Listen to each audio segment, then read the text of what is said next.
Bismillahirrahmanirrahim. Değerli basın mensupları ve aziz milletimiz. Kahramanmaraş merkezli asrın felaketinde 11 ilimizde 50 bini aşkın can kaybıyla beraber büyük bir yıkım yaşandı. İlk andan itibaren kurum ve kuruluşlarıyla, siviliyle, memuruyla ülkece seferber olduk. Bu büyük afetin etkilerini minimize etmek için bütün bir memleket olarak el birliğiyle yardıma koştuk, yaraları sarmak için koşuşturduk. Aylarca deprem bölgesinde canla başla çalışan ve halen aynı hassasiyetle hizmetlerine devam eden herkesten Allah razı olsun. Millet olarak hepsine minnettarız. İyi niyet ve samimi duygularla büyük bir dayanışma örneği sergilendi. İnsani ve İslami olan da buydu. Buraya kadar her şey normal.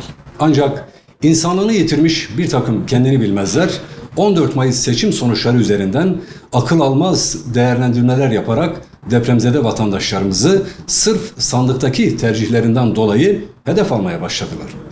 Sosyal medyaya yansıyan bazı ifadeler bu kadar da olmaz, olamaz dedirtiyor. Seçim sonuçlarından memnun olmayan bazı sefihler depremzedeler için yaptıkları yardımı başa kalkmaya, yüreği yaralı kardeşlerimize minnet etmeye başladılar. İşi daha da ileriye götürüp Millet İttifakı'nın Cumhurbaşkanı adayına oy vermedikleri için deprem mağduru vatandaşlarımıza hakaretler edip lanet okumaya başladılar. Meğer iyi niyetli değilmişsiniz. İnsani duygularla da yardım etmemişsiniz. Zaten deprem bölgelerindeki varlığınız göstermelik bazı küçük yardımlar ve depremzedeleri mahcup eden fotoğraf çekimlerinden başka bir şey olmadı. Halkımız ferasetlidir. Kimin karşılıksız bir şekilde yardım yaptığını, kimin siyasi rant için yardım yapıyormuş gibi yaptığını bildiği için tercihini Sayın Cumhurbaşkanı'ndan yana yapmıştır.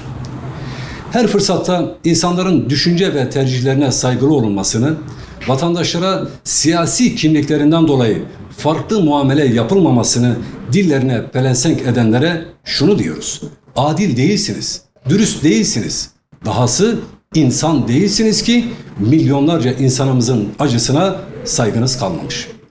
Felaketlerden devşirmek istediğiniz siyasi rantlarınız gerçekleşmedi diye yüreği acılı vatandaşlarımıza karşı kullandığınız nefret diliniz ve ayrıştırmanız mide bulandırıcı bir hal aldı.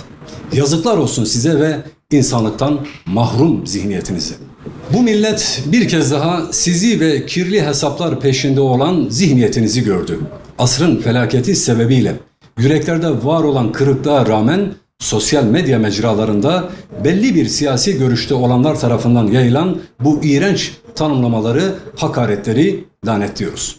Hukuk birimimizce tespit edilen bu tür paylaşımların sahipleri hakkında suç duyurusunda bulunacağımızı da kamuoyuna açıklıyoruz. Hepinizi saygıyla selamlıyorum.